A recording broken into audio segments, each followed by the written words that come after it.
Ayan, so welcome back po dito sa De Enrica YouTube channel.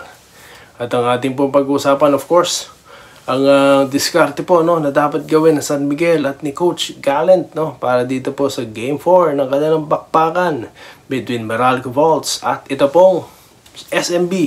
Ayan, bali meron po tayong dalawang content na nilabas. Una po, yung diskarte ni Coach Luigi Trillo, At inulan po tayo ng napakaraming komento, na di hindi naman pala siya nagtitimon dyan.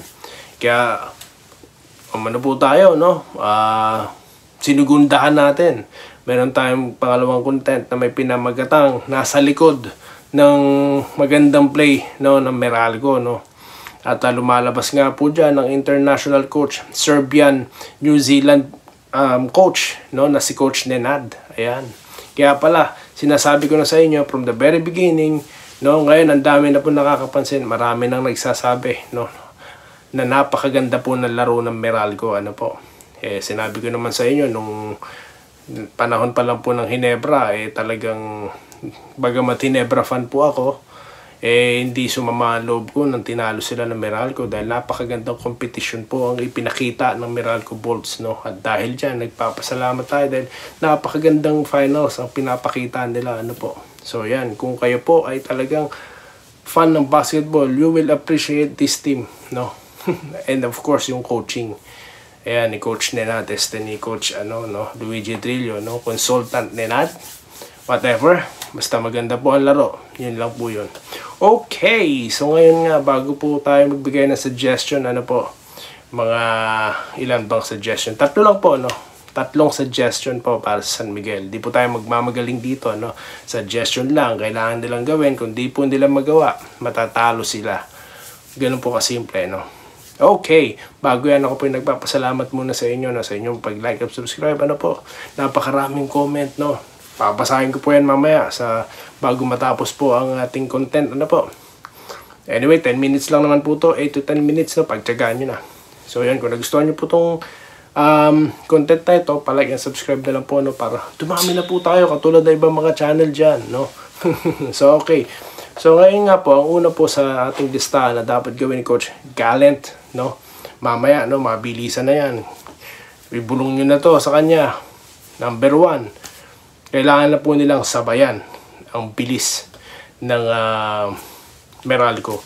Nagawa na nila yan sa Game 2, Kailangan na po nilang gawin ngayon ulit yan, Yung final 5 minutes, Gumamit sila ng 4 na guard, At ng sentro. At dahil dyan, talagang nanalo sila. Dapat nga talo sila dun, Kung di nila ginamit yung lineup na yon, magkakaroon ba ng breakaway layup? Fast break, ito pong si Don Troliano. Don nga ba pangalan niya?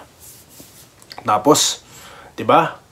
Nakatawag dito, ang gaan nila, nakakadepensa sila, kung kakailanganin nila ng offensive staff, which is absent po sa huling laban nila, Nakita nyo naman, kumaripas ng takbo si Mo Tautua, pero hindi si Newsom pa na iwan, So yun, kailangan sabayan na po nila sa lineup, Wala na pong bukas pag natalo sila ngayon.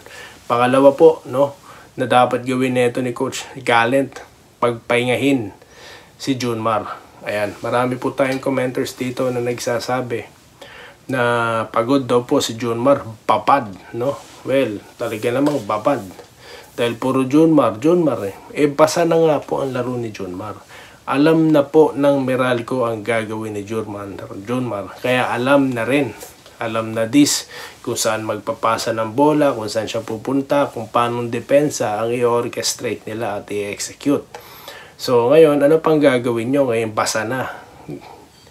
Naman, pagpahingahin nyo naman. Diba? Marami nga po nagko-comment. Si Vic Manuel naman daw palaruin. Sayang naman po yung mga player na yan. Diba? Nakabangko. May Baklaw pa. Nandiyan ba si Baklaw? Grabe naman. Ba't kayo namamakyaw ng player? Di nyo naman pinalalaro. Diba? Palaruin nyo na lang sa iba. I-release nyo na lang. Sayang naman yung mga talent na yan.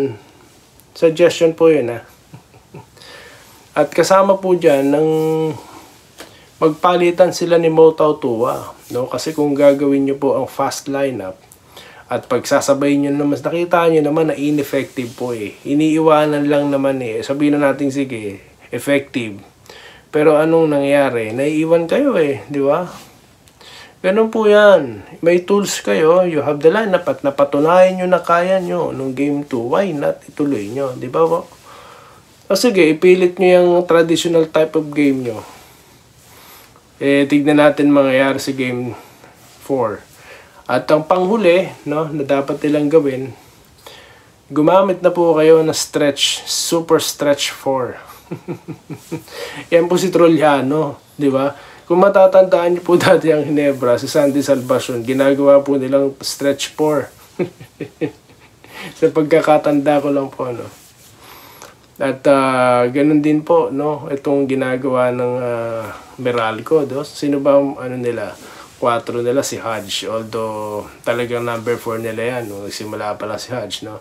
Pero tingin ko ano naman eh, ang hindi po Loposan laro ng ano eh, puro pasahan po, lahat may role eh, kaya kahit sino sa kanila pwede maging scorer eh, di ba po?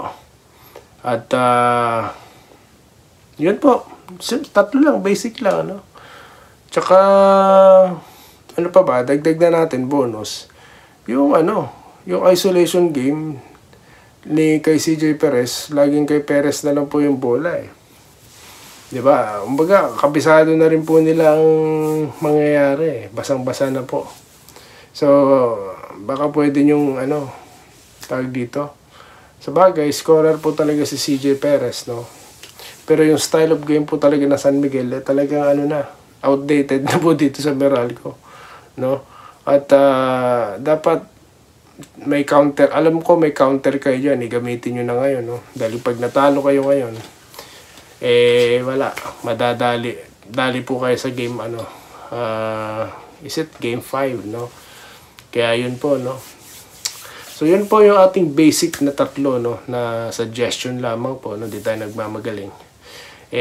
Yun po ang pwedeng gawin na San Miguel para po matalo nila itong malupit na Meralco na ginimbal ang basketball world ng Pilipinas, no. Sabi ko sa inyo si ano, yung pong si Quinto, no, dapat papunta sa national team sa Gilas yan, ha. Isama niyo na si Coach Nenad. Okay, mabilisan lamang po, no. Dito po tayo sa comment section, no. Dito po tayo sa comment section, mabilisan lamang po. Ayan, magbasa po tayo ng comment. Dapat hindi si Trillo ini-interview. Galing kay Miss Rina. Hindi naman siya nagko-coach. Magreklamo ginagawa niya. Sunod. Tiyog. Yan. Magpalit na ng whole coaching ng SMB. Gawin na po rin. Bakit? Po rin naman si Coach Gallant Or Phil-Am. Pero matagal na po si Coach Gallant, no. Assistant po dati siya sa Tanduay, no, ni Al Francis Chua. Ayan, tanda po. Isa po siya sa paborito kong coach, no, si Coach Gallant. Ito pa, isa lang bantayan ni SMB si Newsam. Ang bantayan nila kasi lagi lumalapit sa mga ref. Sino to? Si Ernesto. Ito pa, Rodante, ayan. Hindi naman si Luigi Trillo ang nagmamando. Talaga, tigahatid. Nabasa na natin ito nakaraan eh, no? So matindi po mag-comment ang mga fans, no? At magbasa pa po tayo ng comment, no? Dito po tayo sa isa. Yung latest content po natin na nasa likod po, no? Ng napakagandang play na yan. Ayan. Hindi naman si Trillo, ayan po, nabasa na po natin yan. Kay Mr. Walang pangalan. Ito, Joninski. Tagal na po niyan. Alam na ng lahat ng basketball fanatics ng PBA. Kaya nga kinuha si Nenad as consultant for that kasi di pwede maging official coach. Ayan. Di nga ba po? Bakit naman po hindi pwede? Kung ganyan po naman na ilalabas nilang play, kung ganyan pong ipapalabas sa mga Pilipino na type of basketball, bakit hindi? Bakit bawal? Sulat na po natin yan. Kay Kume, isa sa mga changes, no? Sulat na po natin yan. Natanggalin na yung mga bawal-bawal na yan. Kita nyo naman ng competition na pinapakita ni Coach Nenad, tas pagbabawalan because of foreign. Kailangan po natin dito i-upgrade ang basketball natin, no? Kung ginagawa nga natin coach ang foreign sa international, bakit sa Philippine basketball pagbabawalan? Kung ano po kung tama po tong sinabi ng ating commenter, ito pa. Kung sino man kayo nagrereklamo sa coach ng Meralco, sa barangay kayo magreklamo, hindi kayo puro daldal. Sino ba nagrereklamo? Wala po nagrereklamo dito dahil natutuwa nga kami, no? At pinagtatanggol ko pa yan at gagawin natin yan. So, no? Sama natin sa suggestion natin kay Kume, no? Tanggalin na yan kung may rules man na nagbabawal. Sir, magkano ito? Wag po yung ganito, sir, kasi wag po tayo mag-speculate ng mga nagbabayaran, ganyan, no? Wag po. Hanggat maaari, po. So, ano pa ba? Napakadaming comments, guys, no? Magde-dedicate po tayo ulit ng content para po sa mga comment section, po. So, yun lamang po, muna ang ating napag-usapan ngayon. Overtime na po tayo, no? At magti-tip off na po, no? At babalik po ako para sa analysis, no, ng Game 4 pala. Game 4. Game 4, tama.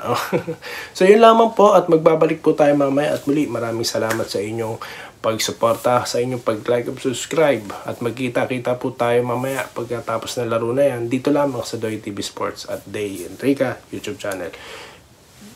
Magandang araw po sa inyong lahat. Salamat po sa panonood. Subscribe na para sa mga susunod na basketball at boxing videos.